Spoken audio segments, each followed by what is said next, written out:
Sadiq what is the problem ಕೇಳೋದು. ಈಗ ನೀವು ಫಸ್ಟ್ 2 ಚರಣ ಅಂತೂ ಹಾಡ್ತೀರಿ, ಏನ್ ತೊಂದರೆ ಇಲ್ಲ, ಬಾಕಿ 4 ಚರಣಕ್ಕೆ ಸುಮ್ಮನೆ ನಿಂತ್ಕೊಂಡ್ಬಿಡಿ. ಅಲ್ಲ ನೋಡಿ, ಫಸ್ಟು ನಾನು ಒಂದು ಮಾತು ಹೇಳ್ತೀನಿ. ನಮ್ಮ ಇದರಲ್ಲಿ ಕಲ್ಮ ಇದೆ, ಲಾ ಇಲಾಹ ಇಲ್ಲಲ್ಲಾ ಮೊಹಮ್ಮದ್ ರಸೂಲ್ಲ. ನಮ್ಮ ಕಲ್ಮ ಅಂದ್ರೆ ಅಲ್ಲಾನೇ ದೊಡ್ಡ ದೇವರು, ಅಲ್ಲಾಕಿನ ದೊಡ್ಡವನು ಯಾರು ಇಲ್ಲ, ನಾವು ಪೂಜಿಸೋದೇ ಅಲ್ಲ. ಕಂಪೇರು ನಮ್ಮ ಪರವಾದಿಗೆ ಅಲ್ಲಾಗೆ ನಾವು ಕಂಪೇರ್ ಮಾಡಲಿಲ್ಲ.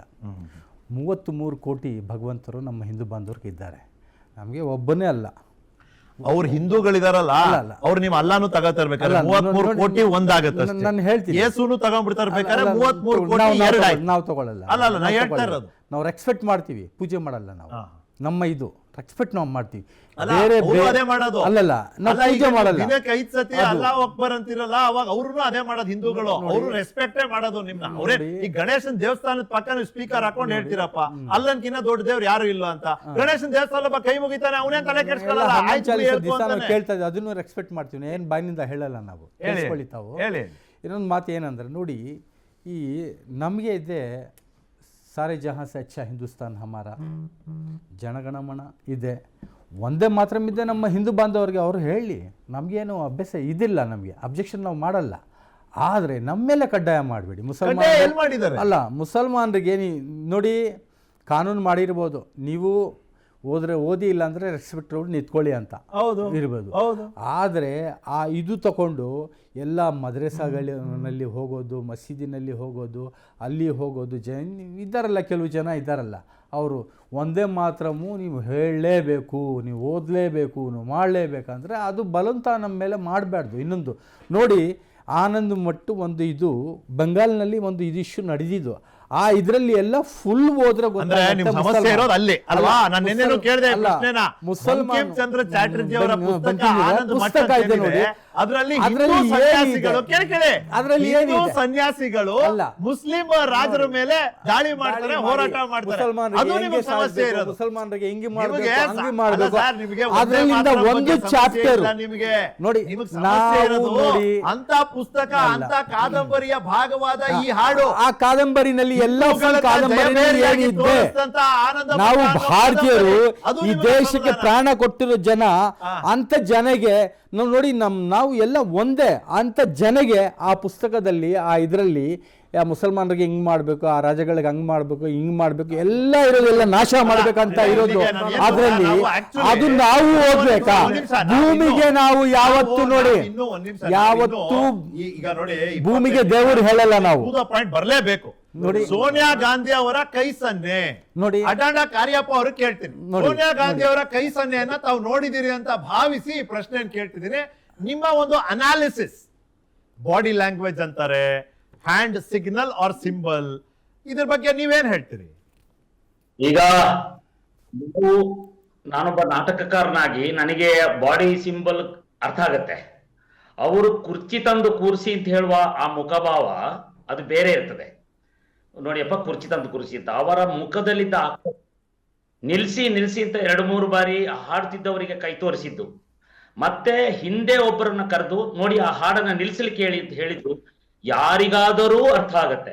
ಯಾವಾಗ ಇದು ವಿವಾದಕ್ಕೆ ಎಡೆ ಮಾಡ್ತು, ಆಗ ಅವರ ಪಕ್ಷದ ವಕ್ತಾರರೊಬ್ರು ಇಲ್ಲ ಇವರಿಗೆ ವಯಸ್ಸಾಗಿದೆ, ಖರ್ಗೆ ಅವರಿಗೆ ಕೂತ್ಕೊಳ್ಳಕ್ಕೆ ಚೇರ್ ಕೊಡಿ ಅಂತ ಹೇಳಿದ್ದು ಅಂತೇಳಿ ಅವರು ತಿಪ್ಪೆ ಸಾರಿಸಿದಷ್ಟೇ.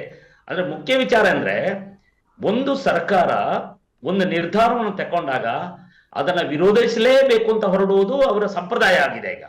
ಯಾಕೆಂದ್ರೆ ಇದನ್ನ ನಾವು ಇತಿಹಾಸದಲ್ಲಿ RC ಮುಜಮ್ದಾರ್ ಅಂತ ಒಬ್ಬರಿದ್ದಾರೆ, ರಮೇಶ್ ಚಂದ್ರ ಮುಜಮ್ದಾರ್ ಅಂತ, ಅವ್ರು ಬಹಳ ಹಿಂದೆ ಇದ್ದಂತ ಒಬ್ಬ ಭಾರತದ ಅತಿಶ್ರೇಷ್ಠ ಇತಿಹಾಸಕಾರ. ಅವರು ದಾಖಲಿಸಿದ ಸ್ವಾತಂತ್ರ್ಯ ಸಂಗ್ರಾಮ ಅಂತ ಹೇಳುವ ಪುಸ್ತಕದಲ್ಲಿ, ಅದು 25 ವಾಲ್ಯೂಮ್ಗಳ ಪುಸ್ತಕ, ಅದನ್ನ ಎಷ್ಟು ಜನ ಓದಿದ್ದಾರೆ, ಎಲ್ಲ ಇದು ಭಾಷೆಗಳಲ್ಲೂ ಬಂದಿದೆ, ಅದು ಕನ್ನಡದಲ್ಲಿಯೂ ಬಂದಿದೆ. ಅದರಲ್ಲಿ ಅವರು ದಾಖಲಿಸ್ತಾರೆ ಏನಂದ್ರೆ, ಆಗ ಕಾಂಗ್ರೆಸ್ ಪಕ್ಷದ ರಾಷ್ಟ್ರೀಯ ಅಧ್ಯಕ್ಷರು ಒಬ್ರು ಮುಸಲ್ಮಾನರಿದ್ರು, ಎಲ್ಲ ಪಕ್ಷದವರು ಅಲ್ಲಿ ಎಲ್ಲ ಜಾತಿಯವರು ಇದ್ರು. ಆ ಬಾರಿ ಪ್ರತಿ ವರ್ಷಕ್ಕೆ ಒಂದ್ಸರಿ ಒಬ್ರು ಅಧ್ಯಕ್ಷರಾಗ್ತಾರೆ.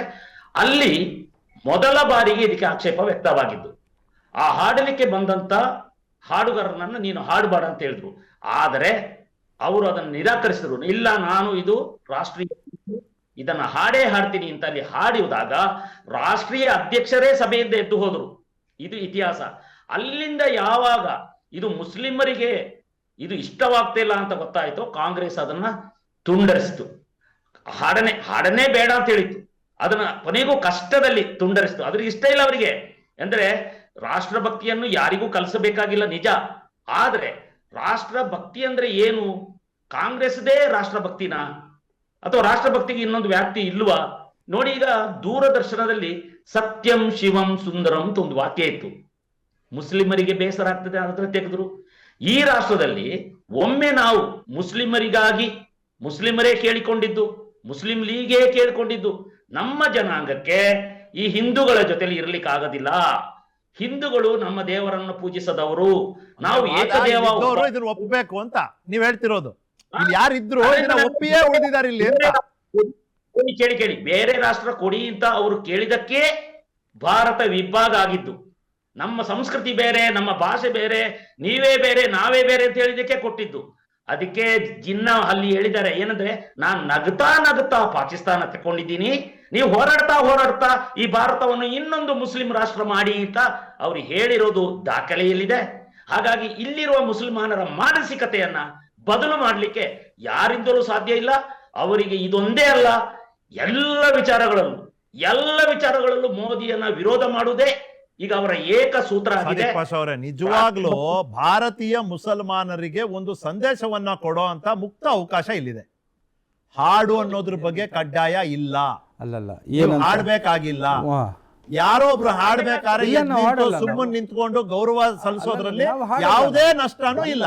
ನಮ್ ಪ್ರಾಣ ತೆಗೆದ್ರು ನಾವು ಹಾಡಲ್ಲ. ಅಲ್ಲ, ನೀವು ಹಾಡ್ಬೇಡಿ ಅಂತ ಹೇಳ್ತಿದ್ದೀವಿ, ಪ್ರಾಣ ಯಾಕೆ ತೆಗಿಬೇಕು ನಿಮ್ದು? ನೀವೇನ್ ಮಾಡ್ತೀರಾ ಮಾಡಿ, ನಾವು ಹಾಡಲ್ಲ. ನಾವು ಬೈಕಾಟ್ ಮಾಡ್ತೀವಿ. ಅದಕ್ಕೆ ಕೇರಳದಲ್ಲಿ ಬೇರೆ ತರ ಹಾಡ್ತಾ ಇದ್ದಾರೆ. ಅಲ್ಲಿ ಮುಸ್ಲಿಂ ಲೀಗ್ ಜೊತೆ ಕಾಂಗ್ರೆಸ್ ಜಂಟಿ ಸರ್ಕಾರ ನಡೆಸ್ತಾ ಇದೆ.